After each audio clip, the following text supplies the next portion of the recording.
இணைந்து திறந்து வைப்பதற்காக அஜர்பைஜான் சென்றுள்ளார். அணை திறப்பு நிகழ்ச்சியை முடித்துக்கொண்டு மீண்டும் நாடு திரும்புவதற்காக ஹெலிகாப்டரில் இப்ராஹிம் ரைசி பயணம் செய்துள்ளார்.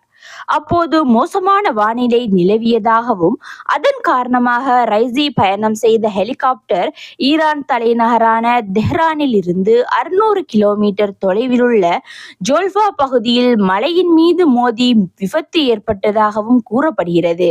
மேலும் கடும் பனிமூட்டம் மற்றும் மோசமான வானிலை காரணமாக ஹெலிகாப்டர் விபத்து ஏற்பட்டிருக்கலாம் எனவும் இந்த ஹெலிகாப்டர் பயணித்த அனைவரும் உயிரிழந்ததாகவும் மீட்பு படையினர் தெரிவித்துள்ளனர். ஈரான் அதிபரின் திடீர் மரணம் உலக அளவில் அதிர்ச்சி ஏற்படுத்தியுள்ள நிலையில் அவரது அரசியல் வாழ்க்கை மற்றும் அதில் எழுந்த பல்வேறு சர்ச்சைகள் குறித்து காண்போம். யார் இந்த இப்ராஹிம் ரைசி?